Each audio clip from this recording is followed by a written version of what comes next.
Hello, my dear students. This is Kiran, and welcome back to my channel Ideas for Learners. So, class 6 के chapter 8 A Journey Through States of Water आपकी चल रही थी. Part 1 जो है uploaded है. जिन्होंने नहीं देखा है वो प्लेलिस्ट में जाकर देख सकते हैं. क्लास 6 की प्लेलिस्ट होगी, वहां पे आपको चैप्टर 8 मिल जाएगी पार्ट 1. ओके, ये आपकी पार्ट 2 है. ठीक है, तो इस पार्ट में स्टार्ट होने वाला है what are the different states of water 8.3 से. बट हमारा मोर टू डू जो है वो करना बचा हुआ था, तो इसको कर लेते हैं आज, है ना.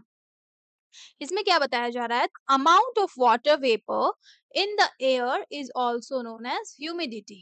तो ह्यूमिडिटी का क्या मतलब है, जो भी आपका एयर में वाटर वेपर प्रेजेंट है, ठीक है, कितना ज्यादा प्रेजेंट है वाटर वेपर, जितना ज्यादा वाटर वेपर होगा उतना ज्यादा ह्यूमिडिटी होगा. जो भी अमाउंट में वाटर वेपर प्रेजेंट होता है एयर में, ठीक है, उसको कहते हैं ह्यूमिडिटी. ओके, मतलब एयर में अगर मॉइस्चर होगा तो उसी को हम लोग क्या बोलेंगे, ह्यूमिडिटी. मॉइस्चर यानी कि वाटर वेपर आपका उसमें प्रेजेंट है. वाटर वेपर क्या है, गैस है, और एयर क्या है, वो भी गैस है. तो गैस उसमें आपका मिक्सअप रहता है, उसी को कहते हैं ह्यूमिडिटी. मतलब जैसे बारिश होती है ना, तो उस वक्त आपका ह्यूमिडिटी ज्यादा होता है, क्योंकि वहां पे वाटर वेपर आपका बहुत ज्यादा होता है. एयर में जो पार्टिकल्स होते हैं वाटर वेपर के, वो बहुत ज्यादा हाई होते हैं, इसलिए ह्यूमिडिटी हाई होता है. तो जितना ज्यादा ह्यूमिडिटी होगा उतना ज्यादा आपका वाटर वेपर प्रेजेंट होगा. ओके, तो जो डेली ह्यूमिडिटी डेटा है आपके एरिया का, हर जगह का, वो रोज का रोज रिपोर्ट होता रहता है हमारे न्यूज़पेपर्स में. तो आप लोग देख सकते हो न्यूज़पेपर में ह्यूमिडिटी का आपको डेटा गिवन होगा. ठीक है, और भी अदर सोर्सेस में जैसे कि आप नेट वगैरह में, इंटरनेट में, फोन्स में, सब में देख सकते हो, है ना. Now compile the data for the year and study any patterns if present. आप इस तरह से सारे डेटा को कंपाइल कर सकते हो, मतलब सबको रिकॉर्ड करके रख लेना पूरे एक साल का ह्यूमिडिटी. ठीक है, और आप उस तरह से देख सकते हो कि कितना ह्यूमिडिटी जो है आपका ऊपर नीचे हो रहा है, या फिर कोई पैटर्न बना रहा है. अगर कोई पैटर्न है तो वो आपको समझ में आएगा, है ना. चलिए, तो यही था इसमें मोर टू डू में. अब बढ़ते हैं हमारे टॉपिक पे. तो हमारा डिफरेंट स्टेट्स क्या था वाटर का, ice, water and water vapour, यानी कि सॉलिड, लिक्विड एंड गैस में. देखिए, वाटर एक सब्सटेंस है जो ऑब्जर्व किया जाता है तीनों स्टेट्स में. ठीक है, हमारे डेली लाइफ में हम लोग तीनों स्टेट्स में वाटर को ऑब्जर्व करते हैं. In solid state it exist as ice. On heating, the ice melts and get converted into its liquid state. On further heating, water gets converted into its gaseous state. समझ में आया. एक ice को अगर हम ले रहे हैं जो कि सॉलिड स्टेट में है, उसको अगर हम हीट करेंगे तो वो मेल्ट होना शुरू हो जाएगा. मेल्ट होके क्या बनाएगा, लिक्विड स्टेट में जाएगा. लिक्विड स्टेट क्या है, वाटर. फिर वाटर को अगर हम लोग फर्दर हीटिंग करेंगे तो वो किस में कन्वर्ट हो जाएगा, उसके गैसेस स्टेट में. गैसेस स्टेट क्या है उसका, वाटर वेपर. ओके, तो एक और एक्टिविटी हम लोग परफॉर्म करते हैं. किस लिए करेंगे activity, identify the properties of the different states of water. मतलब वाटर का जो डिफरेंट स्टेट्स है ना, ice, water and water vapour, उन सब का प्रॉपर्टीज हम लोग आइडेंटिफाई करेंगे, है ना. देखिए, अब आपको क्या करना है एक्टिविटी में, एक आइस क्यूब को लेना है एक कंटेनर में. ठीक है, और इसको ट्रांसफर करना है दूसरे कंटेनर में. ठीक है, अलग अलग शेप्स के आप कंटेनर ले लेना. पहले को एक कंटेनर में रख देना, फिर दूसरे कंटेनर में रखना. ठीक है, इस तरह के अलग अलग शेप्स के कंटेनर आप लोग ले लो. ओके, अब आप लोग कुछ चेंजेस क्या नोटिस कर रहे हो उसके शेप में, आइस क्यूब का जो शेप है, क्या उसमें कुछ चेंजेस आ रहे हैं, ये आपको ऑब्जर्व करना है. ठीक है, यहाँ पे मान लो आप आइस के टुकड़े को रख लिए. ठीक है, अब इसी को क्या करना है, आपको इसमें डाल देना है. ठीक है, तो जो शेप है आइस का वो सेम टू सेम रहेगा. ठीक है, वो बदलने वाला नहीं है. किसी भी कंटेनर में आप रख लो, चौड़े बर्तन में रखो, सकरे बर्तन में रखो, नैरोअर, वाइडर, जैसे भी रखोगे, तो उसका शेप जो है इसका चेंज नहीं होगा. अब क्या करना है, pour water from one container to another. आप एक कंटेनर में वाटर ले लेना. ठीक है, उस वाटर को फिर से दूसरे कंटेनर में लेना. मान लो कि ये आपका एक बोल है, बोल में आप ले लो और एक ग्लास में ले लो. ओके, तो जब आप वाटर को इसमें लोगे तो क्या कर होगा, वाटर आपका बाउल का शेप ले लेगा। जब आप इसको दूसरे कंटेनर यानी कि ग्लास के कंटेनर में ट्रांसफर करोगे, तो ये जो ग्लास का शेप है, उसका शेप ले लेगा। ठीक है? तो वाटर क्या कर रहा है, ये it takes the shape of the container. और आइस में कुछ डिफरेंसेस आए क्या? नहीं। वो कंटेनर का शेप ले रहा है क्या? नहीं। आइस जो है आप एज इट इज रहेगा। वाटर जो है अपने कंटेनर का शेप ले लेगा, है ना? यही आपको ऑब्जर्व करना है। Observe how water behaves as compare to the ice cube. Ice cube में क्या हो रहा था, कोई चेंजेस नहीं हो रहे थे, लेकिन अगर हम डिफरेंट शेप के कंटेनर ले रहे हैं जिसमें वाटर है, तो वाटर उसी कंटेनर का शेप ले लेता है। Okay, now did you notice how water flows from one container to another? Water क्या कर रहा है, फ्लो हो जा रहा है।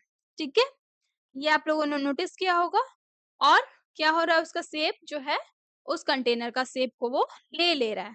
और आइस में क्या हो रहा है, आइस फ्लो करता है क्या? नहीं, आइस तो वैसे ही रहता है। चलिए, अब क्या है, pour water on a clean surface. अब आप क्या करो, अपने क्लीन सरफेस पे एक वाटर को पोर कर दो। ठीक है, नीचे फ्लोर पे क्लीन करके वाटर उसमें डाल दो। ओके, उसके बाद उसको ऑब्जर्व करो कि कैसे वो फैल रहा है। तो वाटर को आप डालोगे तो किसी भी शेप में वो फैल जाएगा, है ना? When water gets converted into water vapor, how does this water vapor spread? है ना?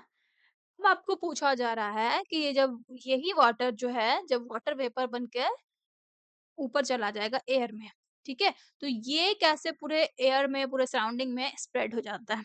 तो गैसेस हमको पता है क्या, कि स्प्रेड हो जाता है, बहुत एरिया में पूरा फैल जाता है। ठीक है, कभी भी सुने होंगे कहीं पे गैस अगर लीक हो रहा है तो क्या होता है, वो पूरे एरिया में फैल जाता है। जैसे हम लोग इंसेंस स्टिक को बर्न करते हैं तो क्या होता है, उसका स्मेल जो है पूरे एरिया में फैल जाता है। कहीं पे आग जली होती है तो वो स्मोक जो है पूरे एरिया में स्प्रेड हो जाता है।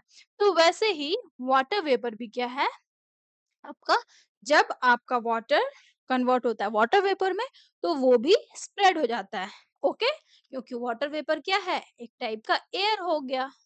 ठीक है, चलिए, गैस हो गया वो। अब आपको यहाँ पे प्रॉपर्टीज बताना है, यहाँ पे आपको फिल करना है। शेप में, आइस के शेप में क्या हुआ, कोई चेंजेस नहीं आया, ये अपने डिफिनिट शेप में था। ठीक है, वाटर और वाटर वेपर दोनों क्या होते हैं, इनडेफिनिट शेप। जिस भी कंटेनर में रखोगे उसका ही शेप ले लेगा, है ना? इसका कोई फिक्स शेप नहीं रहता है। इसमें आप ये भी लिख सकते हो फिक्स शेप, फिक्स शेप लिख सकते हो। ओके, और यहाँ पे इंडेफिनिट लिख देना या फिर नॉट फिक्स शेप लिख देना, इसमें भी सेम। ओके, गैसेस भी आपका फिक्स शेप में नहीं रहता है, इधर उधर रहता है randomly.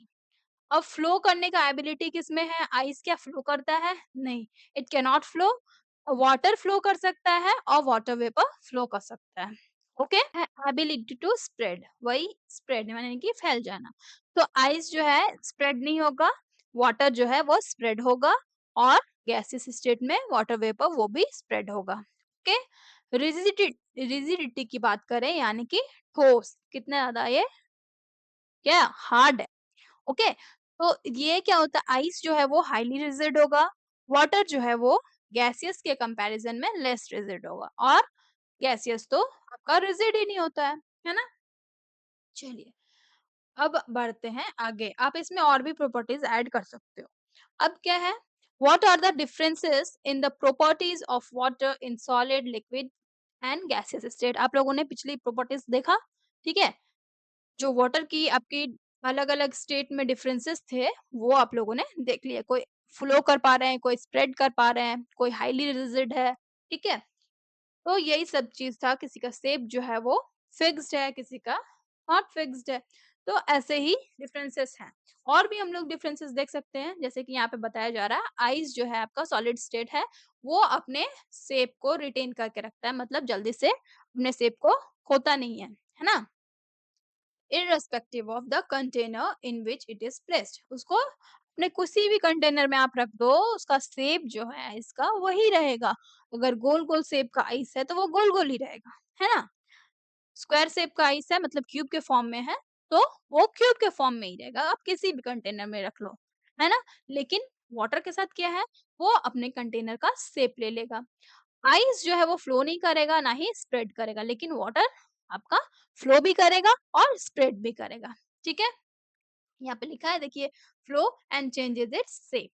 Water does not have a fix shape. Water का कोई फिक्स शेप नहीं रहता है, जैसे आप रख दोगे, जैसे आप डाला ना आप लोगों ने सरफेस पे, तो कैसे भी वो कोई भी शेप में वो आ जाएगा। ऐसा नहीं है कि आप ऐसे करके आप बना दिए उसका आउटलाइन और यहाँ पे वाटर आप डाल रहे हो तो इसी आउटलाइन के अंदर ही वाटर आपका रह जाएगा, ऐसा नहीं होगा, है ना? कहीं से भी वो फ्लो करने लगेगा। चलिए, it takes up the shape of the container in which it is kept, but the volume of water remains constant. वो अपने कंटेनर का शेप लेगा वाटर, ठीक है? लेकिन जो वॉल्यूम होता है ना वाटर का, वो हमेशा सेम रहेगा। आप किसी भी कंटेनर में ले लो, जैसे अगर मान लेते हैं 1 लीटर है, जैसे आपको दूध देने आ रहा है, वो किसी प्लास्टिक में आपका 1 लीटर मिल्क दे दिया। अब आप उसको अपने बर्तन में लोगे, गरम करोगे तो क्या होगा?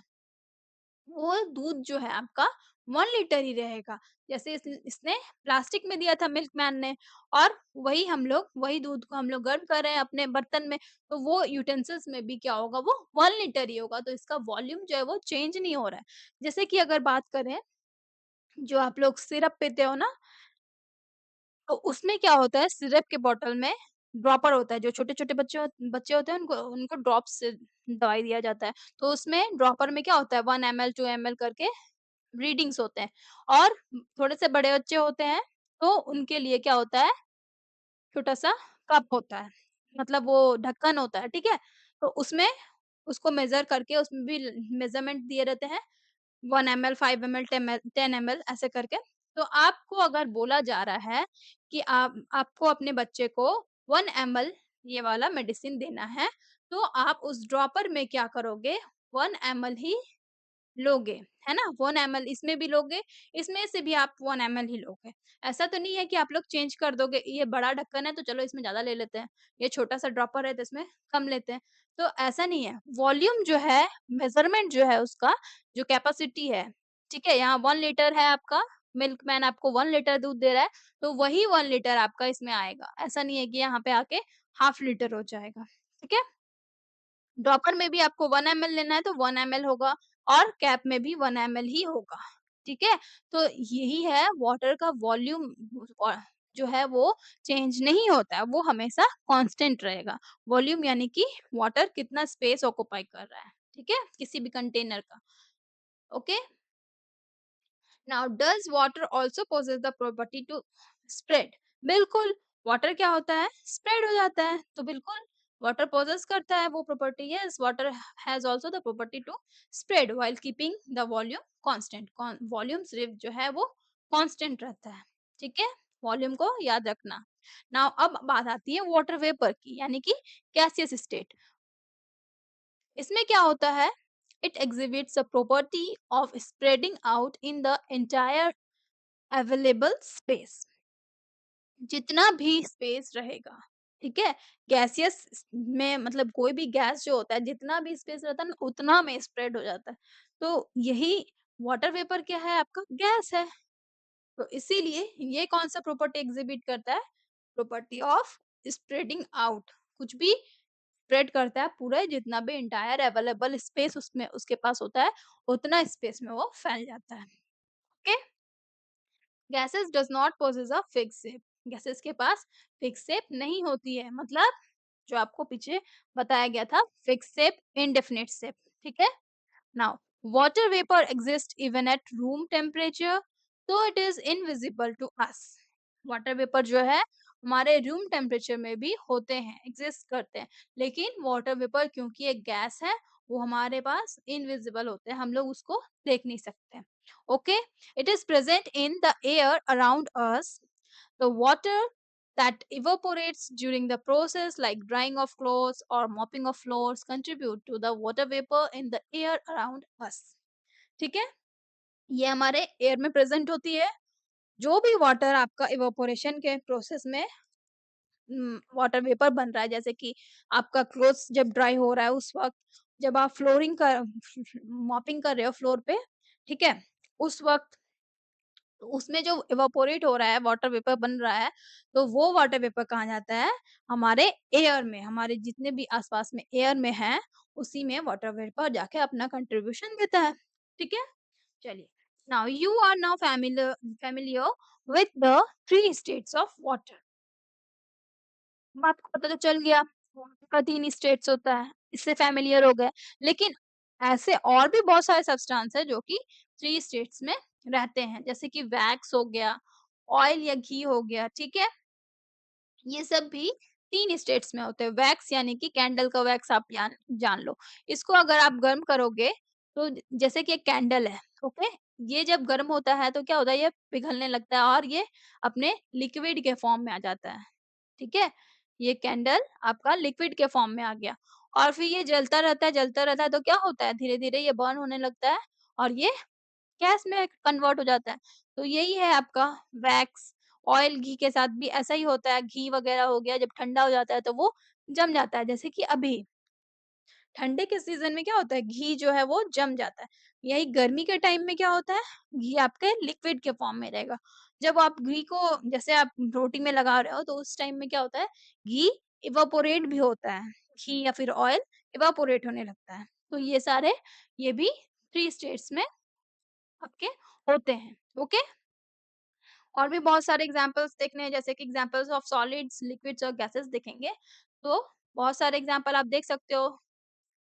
सम एग्ज़ाम्पल्स ऑफ सॉलिड यहाँ बताया जा रहा है, स्टोन्स, वुड, ग्लास कुछ भी, ठीक है? हमारे पास कुछ भी है, प्रिंटर है, लैपटॉप है, माउस है, ठीक है? पेन है, ये सब सारे क्या हो गए? सॉलिड्स के एग्ज़ाम्पल हो गए। अब आपको बताना है लिक्विड के एग्ज़ाम्पल। लिक्विड में क्या आ गए? मिल्क, ऑयल, घी, बटर वो भी आपके जब लिक्विड फॉर्म में होते हैं तो वो भी आपके एग्जांपल में आ जाएँगे। 5 और एग्जांपल्स बताना है लिक्विड का। तो लिक्विड का एग्जांपल कितना सारा हो जाएगा। जैसे आपका ये आप मॉपिंग कर रहे हो, उसमें आप डाल रहे हो ना फ्लोर क्लीनिंग के लिए फिनाइल डालोगे, सैनिटाइज़र वगैरह हो गया, ये सब क्या होता है लिक्विड में होता है। जैसे परफ्यूम वगैरह हो गया, परफ्यूम क्या होता है लिक्विड फॉर्म में होता है, लेकिन जब आप उसको स्प्रे करोगे तो फिर क्या होता है वो जल्दी से इवेपोरेट होके गैस में कन्वर्ट हो जाता है। तो ये सारी चीज़ें हैं, ठीक है? लिक्विड में आपका वही सब आ जाएगा, वाटर, मिल्क, ऑयल और आप 5 एग्ज़ाम्पल लिख लेना, है ना? जैसे आपका ग्लूकोज़ हो गया, ये भी क्या है लिक्विड है, ओके? अल्कोहल क्या है? लिक्विड है। तो ये सारी चीज़ आप लोग बोल सकते हो। व्हिस्की क्या है? लिक्विड है। ये सारे चीज़ आप लोग दे सकते हो। नेक्स्ट क्या है आपका? गैसियस का। गैसियस का एग्ज़ाम्पल आपको देना है। जैसे आप क्या है, कभी किचन में आप नहीं घुस रहे हो, ठीक है? किचन में घुसे भी नहीं हो, आप घर में सिर्फ़ एंटर किए हो, स्कूल से आए, घर में एंटर किए, आपको पता चल गया, अरे वाह! बहुत अच्छा खाना बन रहा है, आज उसका स्मेल आ रहा है, ठीक है? आपको जो भी फूड पसंद है, अगर आपके घर में बन रहा है, तो आपका मन खुश हो जाता है। आप लोग किचन में घुसते भी नहीं हो, आप लोगों को पता चल जाता है कि हाँ, ये बन रहा है आज। तो ये क्यों होता है?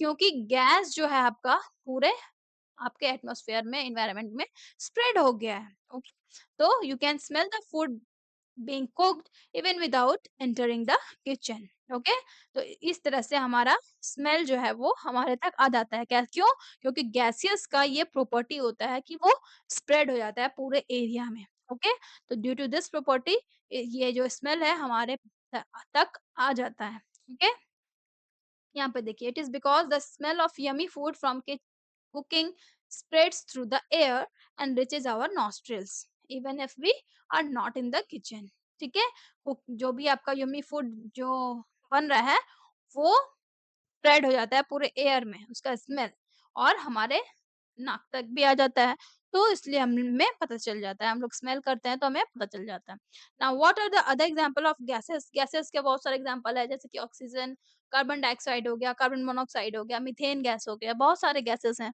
आर्गन नाइट्रोजन ठीक है ये सारे एग्जांपल्स हो गए ये सब आप लिख सकते हो नाउ 8.4 आपका क्या है how can we change the states of water अब हम लोगों ने 3 स्टेट्स तो पढ़ लिए लेकिन हम लोग कैसे स्टेट्स को चेंज कर सकते हैं ठीक है सॉलिड से लिक्विड बना सकते हैं लिक्विड से गैस बना सकते हैं सॉलिड से गैस बना सकते हैं गैस से सॉलिड बना सकते हैं गैस से लिक्विड बना सकते हैं लिक्विड से सॉलिड बना सकते हैं कैसे कर सकते हैं ये ठीक है इसको आज हम लोग पढ़ते हैं So far, we have learned that water can exist in solid, liquid, and gaseous states. How can you change the state of water? Okay, ये अब हमारा टॉपिक है.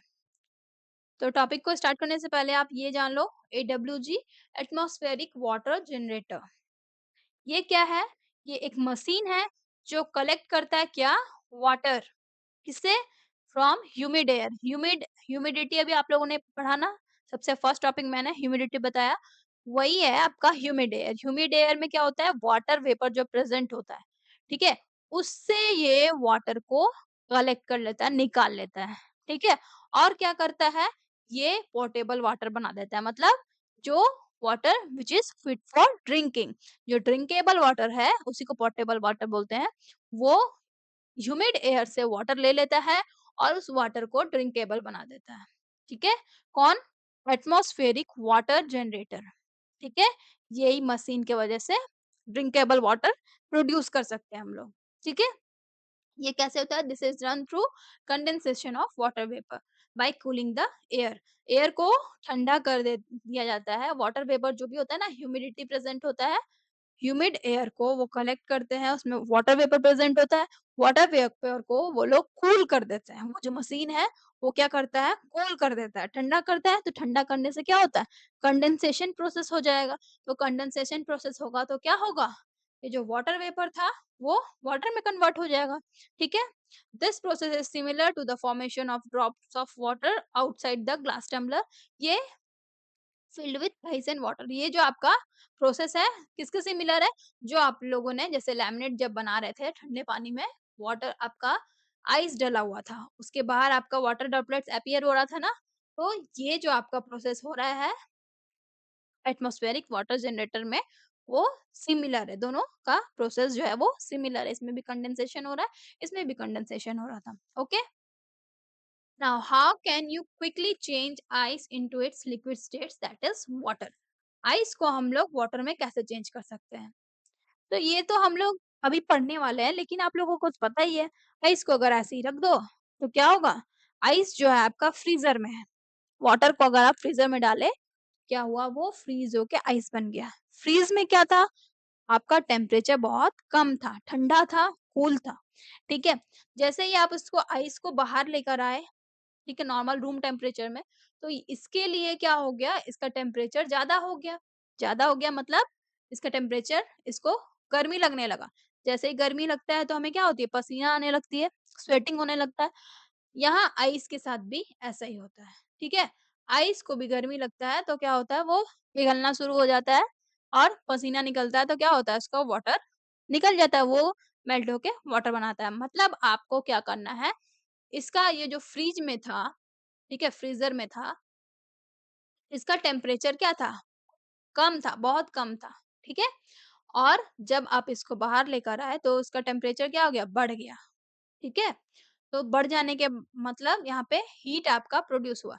तो जब आप इसको गर्म कर दोगे तो क्या होगा? आइस ऑटोमेटिकली वाटर में कन्वर्ट हो जाएगा, ठीक है? If we have to change the ice into water, water into water vapor, we have to supply heat. Okay, तो वाटर आइस से वाटर बनाने के लिए आपको हीट सप्लाई करना पड़ेगा. वाटर से भी आपको वाटर वेपर बनाना है तो हम लोग क्या करते हैं? उसको बॉईल करते हैं, तब वो स्टीम बन जाता है. तो वही स्टीम तो वाटर वेपर था. इसलिए हम लोगों को अगर आइस से वाटर बनाना है, वाटर से वाटर वेपर बनाना है, तो हम लोगों को हीट सप्लाई करना पड़ेगा, ठीक है. If you want to change the water into ice, तब हम लोग क्या करेंगे? वाटर से आइस में, तो हम लोग इसका कूल करेंगे, ठंडा करते हैं ना, वाटर को फ्रीज करते हैं. तो इसमें हम लोग को क्या करना पड़ेगा? We can it can be done by placing water in a cold environment, ठीक है, सच एज फ्रीजर, ठीक है. तो आपको क्लियर हुआ होगा. नाउ वाटर फ्रीज होके क्या बनता है? आइस बनाता है. ये कन्वर्ट हो जाता है अपने सॉलिड फॉर्म में. Okay. If we take out the ice, तो क्या होता है? फ्रीजर से अगर निकाल दिए तो वो मेल्ट होना शुरू हो जाएगा और कन्वर्ट हो जाएगा वाटर में, ठीक है. Now can you think of any other example besides water that can change from solid to liquid? Solid to liquid की बात है, तो सबसे पहला एग्जांपल आपका आइसक्रीम ले लो, ठीक है. आइसक्रीम आपका क्या होता है? सॉलिड होता है. जैसे ही हम लोग उसको निकालते हैं बाहर, खाना शुरू करते हैं वो धीरे-धीरे मेल्ट होना लगता है। तो ये तो आपका एग्ज़ाम्पल है, एक सबसे ईज़ीएस्ट एग्ज़ाम्पल। अगर आप मिल्क से, ठीक है, मिल्क का ही आप मिल्क में शुगर ऐड कर दो, बस शुगर ऐड कर दो, ठीक है? और इसी को घोल करके आप एक ग्लास में डालकर आइसक्रीम स्टिक लगाकर फ्रीज़ कर दो, ठीक है? तो वो आपका एक आइसक्रीम टाइप का बन जाएगा। अब उसको बाहर आप निकालो, फिर वो लिक्विड फॉर्म में आ जाएगा, है ना? तो ये सारे एग्ज़ाम्पल्स हो गए, ओके? चलिए, अब आती है बात एक कैंडल की। अ candle is which is made of wax is one such example. Candle भी एक एग्ज़ाम्पल है। ज कैसे? जब इस वैक्स को आप सॉलिड फॉर्म में है, कैंडल आपका सॉलिड फॉर्म में है। जब आप इसको गर्म करोगे यानी कि बर्न कर दो, ठीक है? तो वो क्या होता है, पिघलने लगता है उसका वैक्स, और जब आप बर्न कर दे रहे हो तो वैक्स पिघलने के साथ-साथ वो अपना वेपर स्टेट में भी आ जा रहा है, ठीक है? Now we can how can we turn candle wax into liquid state? Candle wax को लिक्विड स्टेट में लाने के लिए क्या करना पड़ेगा? आप एक बर्तन ले लो, यूटेंसिल, उसमें सारे कैंडल को डाल दो और क्या करो, गैस के ऊपर उसको चढ़ा दो, ठीक है? गैस ऑन कर दो। फिर क्या होगा, ये लिक्विड कैंडल कैंडल जो आपका वैक्स के फॉर्म में था, जो कि सॉलिड है, वो आपका लिक्विड स्टेट में आ जाएगा, okay? How can we change the liquid wax back to solid state? अब इसको फिर से हमको कैंडल वैक्स बनाना है।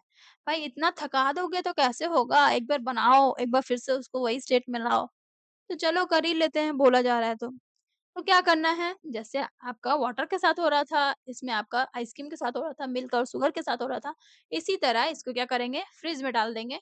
तो क्या होगा, ये जम जाएगा, ठीक है? या फिर इसको ऐसे नॉर्मली भी छोड़ दोगे ना, तो भी ये ठंडक के समय में जम जाएगा, ठंड के समय में, है ना? तो वही चीज़ आपको बताया गया है, ठीक है? लिक्विड बैग्स को हमको अगर सॉलिड में टर्न करना है, तो हमको उसको कूल करना पड़ेगा।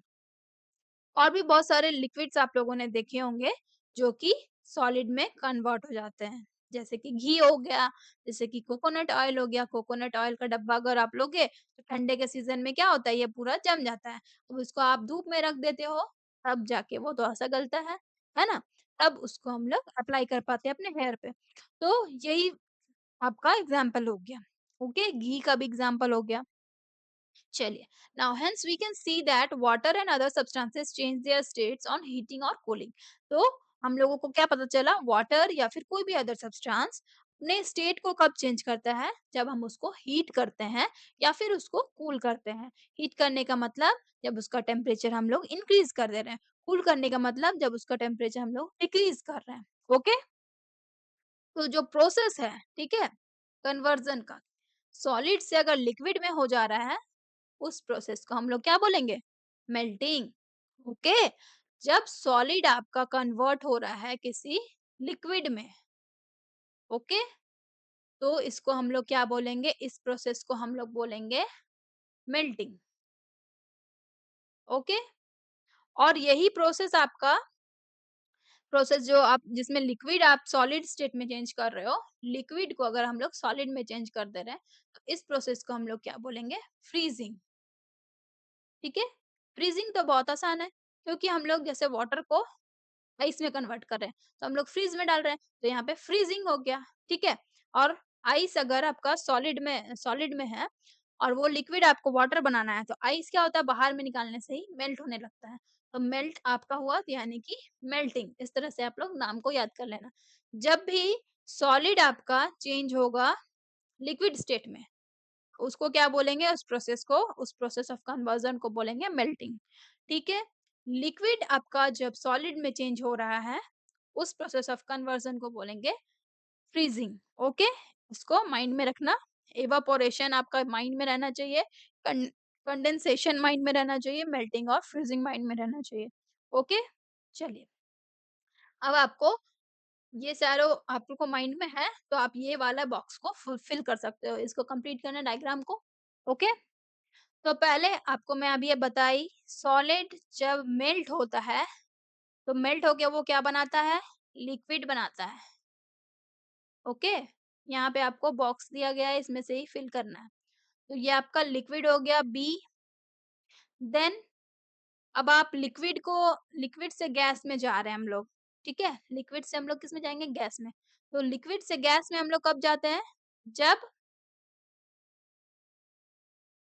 लिक्विड को हम लोग गर्म करेंगे तो क्या होगा वो गैस में टर्न हो जाएगा। तो मतलब यहाँ पे क्या हो रहा है? इवापोरेशन हो रहा है। जब लिक्विड इवापोरेट होता है तो क्या होता है वो गैस में टर्न हो जाता है। ओके? तो यहाँ पे आपका क्या हो गया? ये 2 नंबर इवापोरेट्स हो गया। सी में क्या आपका क्या हो गया? गैस। ओके? अब बात ये तो आपका इधर का था सॉलिड से लिक्विड गया, लिक्विड से गैस गया। अब इसका उल्टा कन्वर्जन करेंगे। गैस से हमें लिक्विड बनाना है, ठीक है? जब गैस से लिक्विड बना रहे हैं, तो क्या हो रहा है? जैसे कि वाटर वेपर से हम लोग वाटर बना रहे हैं, तो क्या होता है उस प्रोसेस को हम लोग क्या बोलते हैं? कंडेंसेशन बोलते हैं। बोलते हैं ना? यहाँ पे आपका जब गैस कंडेंस होगा, तो वो लिक्विड फॉर्म करेगा। ओके? नेक्स्ट जब लिक्विड आपको फ्रीज़ करोगे, तो वो क्या बनाएगा? सॉलिड, ठीक है? तो आप जब लिक्विड को फ्रीज कर दोगे तो वो बन जाएगा सॉलिड। यहाँ पे 3 नंबर ये 4 नंबर ये ठीक है। तो इसलिए मैं बताई थी कि melting, condensation, evaporation and freezing ये चारों आपका इम्पोर्टेंट है। ठीक है, तो सॉलिड जब मेल्ट होता है तो वो लिक्विड फॉर्म करता है, लिक्विड को इवापोरेट करते हैं तो वो गैस बना देता है। गैस को जब कंडेंस कर किया जाता है तो वो लिक्विड फॉर्म करता है और लिक्विड को हमको सॉलिड बनाना है तो हमको उसको फ्रीज करना पड़ता है। ठीक है, तो ये आपका टेबल हो गया फिल, ठीक है? डायग्राम आपका हो गया कंप्लीट। अब आपका आ गया इवापोरेशन का टॉपिक। इवापोरेशन कब जो है फास्टर होता है, कब स्लोअर होता है, हम लोग कैसे इवापोरेशन को रेट को फास्ट कर सकते हैं, स्लो कर सकते हैं, है ना? 8.5 आपका टॉपिक है how can water be evaporated faster और स्लोअर। ओके? आप लोगों ने 8.1 में इवापोरेशन के बारे में पढ़ा है, ठीक है? तो इसको और थोड़ा-सा हम लोग ज़्यादा एक्सप्लोर करते हैं, जानते हैं, है ना? अपने सराउंडिंग्स को आप ऑब्जर्व करो, ठीक है? और कौन-कौन से कंडीशंस जो है वाटर के इवापोरेशन को इफेक्ट करते हैं, ठीक है? ये आपको ऑब्जर्व करना है। जैसे कि आप लोग ड्राइंग कर रहे हो क्लॉथ्स को, वो एग्जांपल को आप लोग माइंड में रखो, ठीक है? तो उस समय इवापोरेशन जो होता है वाटर का इवापोरेशन कोल्ड डे में यानी कि ठंडे के समय में और समर सीजन हॉट डे में यानी कि गर्मी के समय में, समर के समय में आप लोग दोनों को ऑब्जर्व करते होंगे, है ना? कि ठंडे के समय में क्या होता है आपके कपड़े धीरे-धीरे सूखते हैं। सूखने का मतलब इवेपोरेशन वाटर आपका ड्राई होके वाटर वेपर बना दे रहा है, ठीक है? तो कपड़ा सूखने का मतलब क्या हो गया यहाँ पे इवेपोरेशन हो रहा है, ओके? तो ठंडे के समय में इवेपोरेशन स्लो होता है और समर के समय में देखते हैं हम लोग क्या जब हम लोग स्पिन करके वॉशिंग मशीन में स्पिन कर लिए उसके बाद अगर हम लोग आधे घंटे के लिए भी कपड़े को रखते हैं तो वो समर सीजन में तुरंत से सूख जाता है। यही अभी अभी के समय में क्या होता है कि वो सूखने में टाइम लेता है। तो ये आपका इवेपोरेशन का रेट आपको डिफरेंसेस समझ में आ रहा है, ठीक है? कितना किसी में फास्ट हो रहा है, किसी में स्लो हो रहा है। यही चीज़ आपको अपने फ्रेंड्स के साथ डिस्कशन करनी है कि कौन-कौन से टाइम में इवेपोरेशन ज़्यादा होता है, ठीक है? जैसे बहुत सारे हो गए आपके सरफेस एरिया जितना ज़्यादा एरिया रहेगा, जितना ज़्यादा सनी डे रहेगा, फिर जितना ज़्यादा आपका ह्यूमिडिटी जितना कम रहेगा, ऐसे करके बहुत सारे फैक्टर्स में इवेपोरेशन डिपेंड करता है। Okay? Now the following words में हेल्प ये सारे फैक्टर्स हम लोग आगे पढ़ने वाले हैं। The following words may help in your discussion. Fan, drying cloth, sweating, windy day, hot day, rainy day. ये सारे वर्ड्स आपको क्यों दिए गए हैं? जैसे कि आप लोग पंखा चला दो, तो कपड़ा क्या होता है जैसे बारिश के वक़्त हम लोग क्या करते हैं बाहर नहीं सूख पाता है तो फिर अंदर लाते हैं और फैन ऑन करके उसको सुखाते हैं, कपड़े को, है ना? या फिर हमारा फ्लोर मॉपिंग होता है तो उसके बाद हम लोग फैन से ऑन कर देते हैं तो वो जल्दी से ड्राई हो जाता है हमारा फ्लोर, है ना? तो इसमें इवेपोरेशन आपका ये फैन आपका इवेपोरेशन को इंक्रीज कर रहा है, उसके रेट को बढ़ा रहा है। क्लॉथ्स को ड्राइंग करने में भी फैन आपका काम आएगा या फिर हॉट सनी डे रहेगा, विंडी डे रहेगा, उसमें भी आपका जल्दी इवेपोरेट होगा। स्वेटिंग होता है, उस वक़्त भी आपका क्या होता है, इवेपोरेशन होने लगता है। रेनी डे में क्या होता है, इवेपोरेशन थोड़ा-सा स्लो चलता है। हॉट डे में क्या होता है, इवेपोरेशन हाई होता है।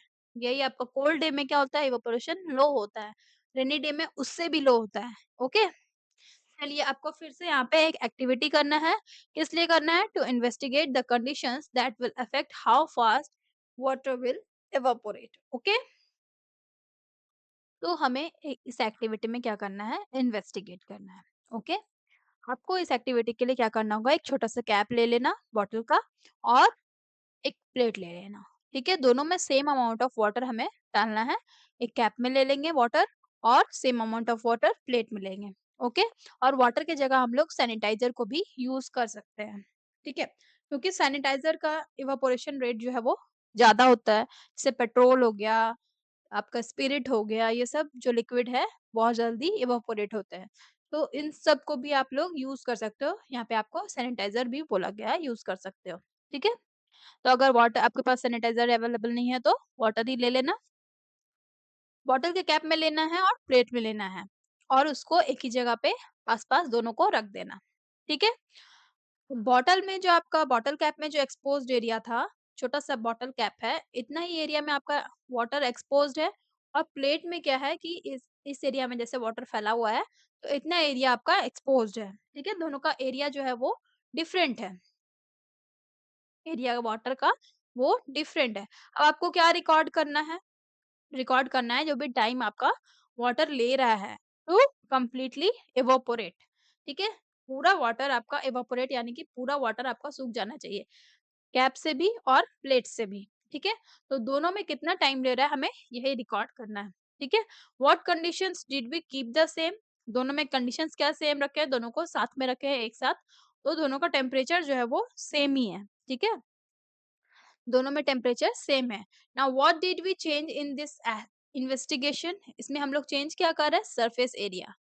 ठीक है, सरफेस एरिया क्या कर रहे हैं? एक में स्मॉल कैप का सरफेस एरिया ले रहे हैं, एक में प्लेट का सरफेस एरिया, जिसमें प्लेट में सरफेस एरिया क्या है? ज्यादा है। बॉटल के कैप में क्या है?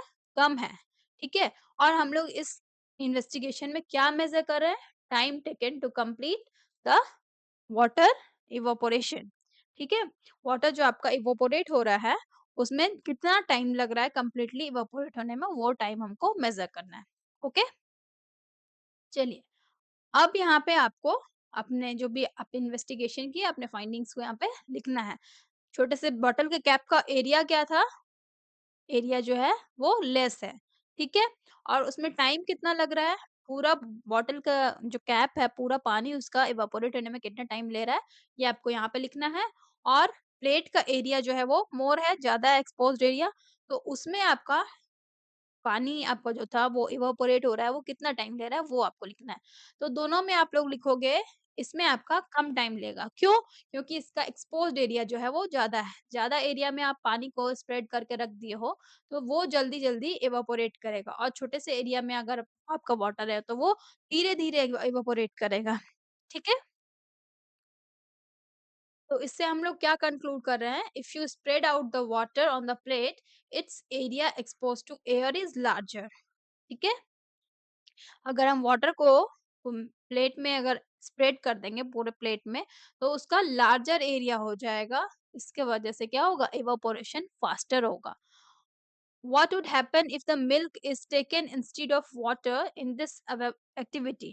अगर आप मिल्क को लेंगे वाटर की जगह पे, तो वो भी सेम ही होगा। ठीक है, हो सकता है कि टाइम आपका डिफर हो, क्योंकि मिल्क और वाटर जो है अलग अलग लिक्विड है, लेकिन क्या होगा? आपके बॉटल कैप में जितना टाइम लगेगा और आपके प्लेट में जितना टाइम लगेगा, प्लेट में आपका हमेशा कम टाइम लगेगा, क्योंकि इसका एरिया जो है वो ज्यादा है और बॉटल के कैप का एरिया जो है वो कम है। चाहे हम लोग कोई सा भी लिक्विड लें, वाटर लें, मिल्क लें, सैनिटाइज़र लें, पेट्रोल लें, कुछ भी लें, ठीक है? अल्कोहल लें, सभी में वैसे ही होगा। तो अब बात आती है कि वाटर के इवापोरेशन को हम लोग तो क्या किए? सरफेस एरिया से देखें कि कौन-सा जल्दी इवापोरेट हो रहा है, कौन-सा कम हो रहा है। और कौन-कौन से कंडीशंस हैं जो इवापोरेशन के रेट को बढ़ा देते हैं, ठीक है? या फिर और कौन-कौन से कंडीशन है जिससे इवापोरेशन के रेट में इफ़ेक्ट पड़ता है, ठीक है? कौन से कंडीशंस को हम लोग चेंज करेंगे, ठीक है? और किसको हम लोग सेम रखेंगे? ये चीज़ हम लोगों को देखना है। पिछले कंडीशन में क्या था हमारा? ये वाला में देखिए, इसमें हम लोगों ने क्या किया था? टेम्परेचर को सेम रखा था। ठीक है? और सरफेस एरिया को भी इसमें चेंज किया था और इसमें टाइम हम लोग मेज़र कर रहे थे, है ना? तो इस बार क्या करेंगे टेम्परेचर को हम लोग डिफरेंट रख सकते हैं। एक को बाहर सनलाइट में रख देना, एक को इनसाइड योर हाउस रख देना, ठीक है? और दूसरा आपका सरफेस एरिया दोनों का सेम दोनों 2 बॉटल कैप में रख देना। तो भी आप क्या देखोगे जब टेम्परेचर जिसका ज़्यादा है, जैसे कि सनलाइट में अगर आप रख रहे हो एक बॉटल के कैप को जिसमें पानी फिल है, तो वो जल्दी इवेपोरेट होगा एज़ कम्पेयर टू जो इनसाइड आपका रखा हुआ है। ठीक है? तो उसमें भी अगर आप टाइम टेकिंग को मेज़र करोगे तो क्या होगा सनलाइट वाला जल्दी इवेपोरेट होगा। और भी बहुत सारे कंडीशंस हैं, जैसे कि ह्यूमिडिटी हो गया, नेचर ऑफ लिक्विड हो गया। जैसे नेचर ऑफ लिक्विड की बात करें, तो अगर आप एक एक कैप में वाटर ले लो और एक कैप में क्या करो, पेट्रोल या केरोसिन ले लो, तो क्या होगा केरोसिन वाटर से जल्दी इवेपोरेट होता है। तो यहाँ पे हम लोग क्या कर रहे हैं, क्या चेंज कर रहे हैं? हम लोग यहाँ पे लिक्विड ही चेंज कर दे रहे हैं। और सेम क्या रख रहे हैं टेम्परेचर वगैरह सेम रख रहे हैं और उसमें टाइमिंग हम लोग मेज़र करेंगे तो किसका टाइमिंग सेम आएगा मतलब टाइमिंग जल्दी आएगा केरोसिन का या फिर पेट्रोल जो भी ले रहे हैं केरोसिन वगैरह का वाटर से जल्दी आएगा क्योंकि उनका इवेपोरेशन रेट ज़्यादा होता है, ठीक है? क्लाइमेट अगर चेंज होता है, ठीक है? तो उसमें भी हमें डिफरेंसेस देखने को मिलते हैं। उनका टाइमिंग जब आपका क्लाइमेट सनी डे हो, ठीक है? सनी डे हो, हॉट डे हो, तो उस वक़्त क्या होता है इवेपोरेशन रेट हाई होता है और यही रेनी का टाइम हो, रेनी सीज़न हो, विंटर सीज़न हो, तो उस वक़्त का इवेपोरेशन रेट स्लो होता है, ठीक है? तो इस तरह से बहुत सारे फैक्टर्स हैं जिनको आप चेंज कर के देख सकते हो, ओके? चलिए, अब यहाँ पे आपको कंडीशंस लिखने हैं। यहाँ पे आप कंडीशंस लिख सकते हो, टेम्परेचर को कर सकते हो, टेम्परेचर को चेंज करके दिखा सकते हो, ठीक है? नेचर ऑफ लिक्विड एक वाटर ले लेना, एक केरोसिन लेना, इस तरह से आप यहाँ पे लिख सकते हो और टाइम कितना आपको लग रहा है, आप इसको एक्सपेरिमेंट करना होगा आपको। जैसे 2 कैप में आप एक में वाटर, एक में केरोसिन ले लिए, ठीक है? यहाँ पे नेचर ऑफ द लिक्विड यहाँ पे कंडीशन क्या है, चेंज जो कर रहे हो वो लिखना है। तो नेचर ऑफ द लिक्विड आपका चेंज हो रहा है, ठीक है? फिर आप टेम्परेचर चेंज करके लिख लो। और फिर सरफेस एरिया चेंज करके लिख लो, ऐसे-ऐसे करके यहाँ पे लिख देना और उसमें आपका टाइमिंग क्या लग रहा है, अब इन दोनों को मेज़र करो और देखो जो टाइमिंग लग रहा है, तो इसमें यहाँ पे आप टाइम को नोट डाउन कर लेना, ओके? तो ये आपका एक्टिविटी था। दिया गया है कि आप लोग और भी अदर-अदर कंडीशंस को एक्सप्लोर कर सकते हो bye conducting an activity, okay? और उस तरह से एक्सप्लोर कर सकते हो कि किसमें इवेपोरेशन रेट फास्टर है, किसमें स्लोअर है, ओके? जैसे कि यहाँ पे एक एक्टिविटी आपको दिखाया गया है। इसमें 2 आइडेंटिकल कैप्स लिए गए हैं बॉटल के, ठीक है? उसमें दोनों में इक्वल अमाउंट में वाटर लिया गया है, ओके? एक को सनलाइट में रखा गया है, दूसरे को शेड में रखा गया है। जो मैं आपको बता रही थी कि इनसाइड हाउस रखना और एक आउटसाइड हाउस रखना जो कि सनलाइट पे हो। तो वही चीज़ है इसमें आपका टेम्परेचर आपका दोनों का डिफरेंट है। सनलाइट में जो टेम्परेचर आएगा वो ज़्यादा होगा। तो जब टेम्परेचर बढ़ता है तो क्या होता है इवेपोरेशन बढ़ जाता है, उसका रेट हाई हो जाता है, इवेपोरेशन जल्दी-जल्दी होने लगता है।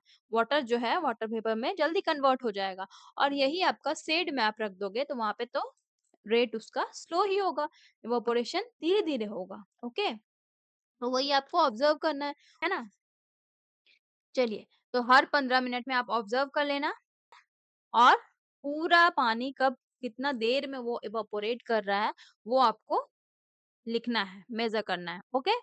तो यहाँ पे देखिए रिकॉर्ड करना है आपको टाइम टेकन जितना भी आपका वाटर कंप्लीटली इवेपोरेट हो रहा है, उस दोनों केस में वो आपको मेज़र करना है, ओके?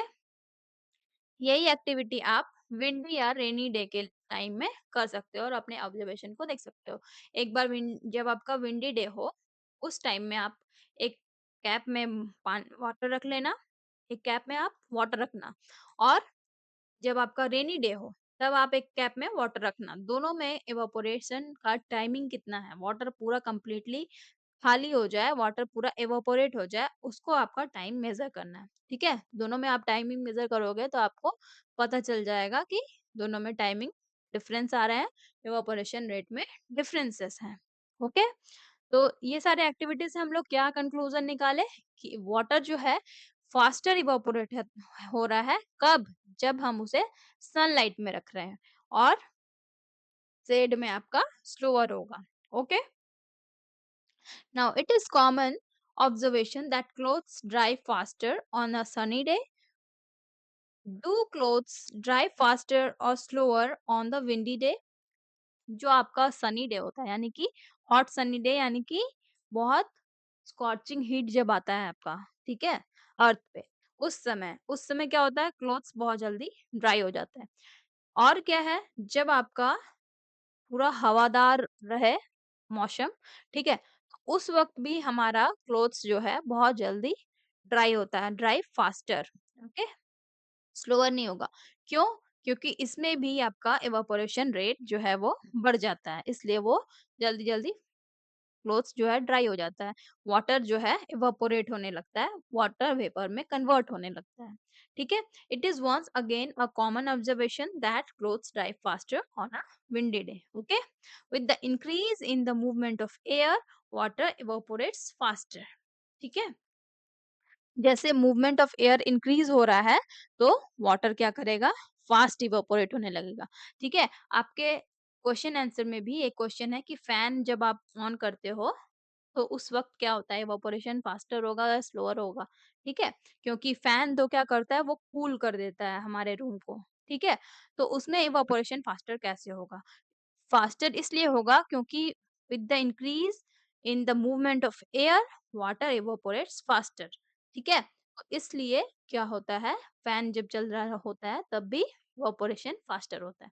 ओके, नेक्स्ट आपका क्या है, it is also a common observation that clothes dry slowly on a rainy day. बरसात के दिनों में क्या होती है, बारिश के समय क्लोथ्स जो है जल्दी सूखते नहीं है ना, कभी कभी स्मेल भी आने लगता है क्लोथ्स से, जल्दी से सूखते नहीं है इसलिए। तो उस वक़्त क्या होता है, जो वाटर है हमारे क्लॉथ्स में वो जल्दी से इवेपोरेट हो नहीं पाता है। इसके वजह से कपड़ों में क्या होती है, नमी बनी रहती है ना? वाटर वेपर उसमें प्रेज़ेंट रहते हैं। तो इसी वजह से क्या होता है, रेनी डे में क्योंकि स्लो इवेपोरेशन होता है, इसलिए हमारा क्लॉथ्स जो है ड्राई जल्दी से नहीं हो पाता है, स्लोली होता है। If the amount of water in the air is already high, that is more humidity, water evaporates slowly.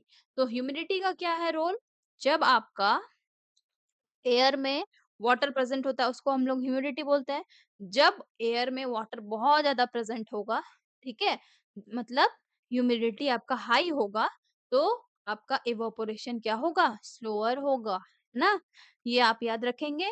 बाकी सारे चीज में क्या होता है, जब टेम्परेचर को आप इंक्रीज करोगे, टेम्परेचर को, तो उसमें इवेपोरेशन इंक्रीज होगा, इवेपोरेशन रेट बढ़ेगा। ठीक है, और विंडी डे हो, सनी डे हो, उसमें भी आपका इवेपोरेशन बढ़ेगा। लेकिन ह्यूमिडिटी की बात करें, ठीक है, सरफेस एरिया को हम लोग बढ़ाएँगे तो उसमें इवेपोरेशन बढ़ेगा। ह्यूमिडिटी के साथ अपोज़िट है। ह्यूमिडिटी को आप बढ़ाओगे, जितना बढ़ रहा है ह्यूमिडिटी उतना स्लोअर होगा इवेपोरेशन। ठीक है? तो जब ह्यूमिडिटी बढ़ेगा यानी कि amount of water vapour present in the air, अगर वो बहुत ज्यादा होगा तो ह्यूमिडिटी की वजह से क्या होगा, इवापोरेशन रेट स्लोअर होगा। ओके, स्लो हो जाएगा, ये हाई हो रहा है। ओके, चलिए, the amount of water vapour in the air is more on rainy day. Rainy day में क्या होता है, जो एयर में आपका मॉइस्चर बहुत ज़्यादा होता है। मॉइस्चर वो क्या है? वाटर वेपर ही तो है मॉइस्चर, है ना? तो रेनी डे के टाइम में क्या होता है? जो वाटर वेपर होते हैं एयर में प्रेज़ेंट, वो बहुत ज़्यादा होते हैं, ठीक है? और यही आपका सनी डे में वाटर वेपर आपका कम होता है एयर में। इसी वजह से क्या होता है? इवेपोरेशन रेट हाई होता है, ठीक है? चलिए, hence rainy days are more humid. तो इसलिए रेनी डेज क्या होते हैं, ज्यादा ह्यूमिड होते हैं। If you want to dry your clothes on a rainy day, how can you make it faster. हम लोगों को अगर इसको क्लोथ्स को ड्राई करना है रेनी डे में, हम लोगों को पता है स्लोअर होता है, तो हम लोग क्या कर सकते हैं कि फैन ऑन कर लेंगे, है ना? फैन के नीचे क्लोथ्स को रख देंगे तो वो ड्राई हो जाएगा इजीली। ओके, क्योंकि फैन के नीचे रखने से क्या होगा, मूवमेंट ऑफ एयर बढ़ेगा, तो उससे इवापोरेशन रेट बढ़ेगा। ओके, अब आती है आपकी 8.6 cooling effect. Okay, now Avi's mother purchased a new matka, that is earthen pot, to replace the stainless steel pot for storing drinking water. ठीक है, आवी की मम्मी जो है वो एक न्यू मटका खरीदती है जो कि अर्दन पोट जिसको कहा जाता है, और रिप्लेस कर देती है किसको, जो स्टेनलेस स्टील का पॉट होता है जिसमें वो ड्रिंकिंग वाटर स्टोर करके रखती थी, उससे उसको रिप्लेस कर देती है, मटका रख देती है ना, इसको हटा देती है। अपॉन रिटर्निंग फ्रॉम स्कूल, आवी notices the earthen pot and drinks water from it. ठीक है, आवी नोटिस करती है कि वहां पे अर्दन पॉट आ चुका है, स्टेनलेस स्टील पॉट जो है वो हट चुका है, और उससे पानी वो पी लेती है। नाउ आवी expresses surprise and asks why is the winter water in the earthen pot is so cold. ठीक है, वाटर जो है आपके अर्दन पॉट में वो थोड़ा-सा आश्चर्यचकित होती है, सरप्राइज़ हो जाती है कि अर्दन पॉट में वाटर जो है वो बहुत ज़्यादा ठंडा है। ऐसा कैसे है? I never observed water getting cold in the stainless steel pot. और वो कभी भी ये ऑब्जर्व नहीं की थी कि जब भी स्टेनलेस स्टील पॉट से वो पानी निकाल कर पीती थी तो इतना ठंडा वो नहीं उससे मिलता था, लेकिन अर्दन पॉट में क्या है, वाटर उसको एकदम कोल्ड मिल रहा है। ठीक है, what do you think is the reason? बताइए। अब इसका इसके पीछे क्या रीज़न हो सकता है? ठीक है? तो आपको यहाँ पे रीज़न बताया जा रहा है, देखिए, जिनको नहीं आता है वो घबराएँगे नहीं, है ना? चलिए, यहाँ पे रीज़न आपको बताया जा रहा है। Water seeps through the surface of earthen pot. Water क्या कर रहा है? अर्थेन पॉट के सरफेस में सीप करने लग रहा है ना? एंड इवापोरेट्स, और धीरे-धीरे क्या हो रहा है? इवापोरेशन हो रहा है वहाँ पे। Now which imparts a cooling effect on water. जहां भी इवापोरेशन होगा, ठीक है, इवापोरेशन काउजेस कूलिंग, हमेशा याद रखना, इवापोरेशन काउजेस कूलिंग। जब इवापोरेशन होगा तो वहां पे उसके वजह से ठंडा जनरेट होगा, कूलिंग इफेक्ट जनरेट होगा। ठीक है, तो यहाँ पे आपका वाटर जो है अर्दन पॉट सिप कर रहा है, और सिप करने के बाद वो इवापोरेट हो रहा है। इवापोरेट होने की वजह से वहां पे वाटर में कूलिंग इफेक्ट आ रहा है। ठीक है, now what are the other examples of cooling effect? जैसे sprinkling of water on the floor और the roof during the summer to cool it is the another example.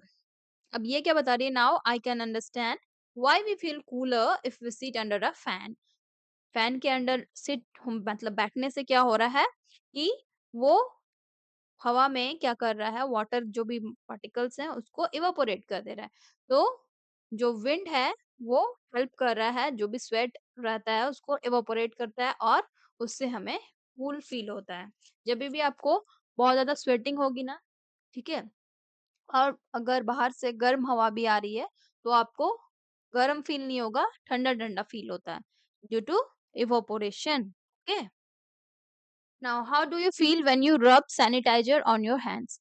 तो हमें कैसा फील होता है? ठंडा फील होता है। क्यों? क्योंकि सैनिटाइजर को जब भी हम अप्लाई करते हैं, अपने हैंड्स में रब करते हैं, तो वो तुरंत से क्या होता है? इवापोरेट हो जाता है, क्योंकि उसमें अल्कोहल प्रेजेंट होता है। ठीक है, और अल्कोहल का रेट क्या होता है? वाटर से हाई होता है। अल्कोहल फटाक से क्या होता है? इवापोरेट हो जाता है, इसलिए वहां पे भी इवापोरेशन होता है। तो इवापोरेशन की वजह से क्या होता है? Evaporation causes cooling. ठीक है, इसलिए हमें कैसा फील होता है? ठंडा फील होता है। अब आपको एक्टिविटी करना होगा to observe the cooling effect. ठीक है, और इसको कैसे ऑब्जर्व करोगे आप? by making a simple and electricity free model of pot in pot cooler। pot in pot cooler आपको बनाना है जो कि इलेक्ट्रिसिटी फ्री है और सिंपल सा मॉडल है। ठीक है, तो ये एक्टिविटी हम लोग नेक्स्ट क्लास में करेंगे। आज की वीडियो आपकी इतनी ही दूर तक थी, है ना? तो यहाँ तक में किसी को कुछ प्रॉब्लम हो, आप लोग कमेंट सेक्शन में पूछ सकते हो। ओके, लाइक शेयर और सब्सक्राइब जिन्होंने नहीं किया है वो कर लेंगे। ओके, तो मिलते हैं नेक्स्ट वीडियो में, तब तक के लिए bye bye, take care, thanks for watching.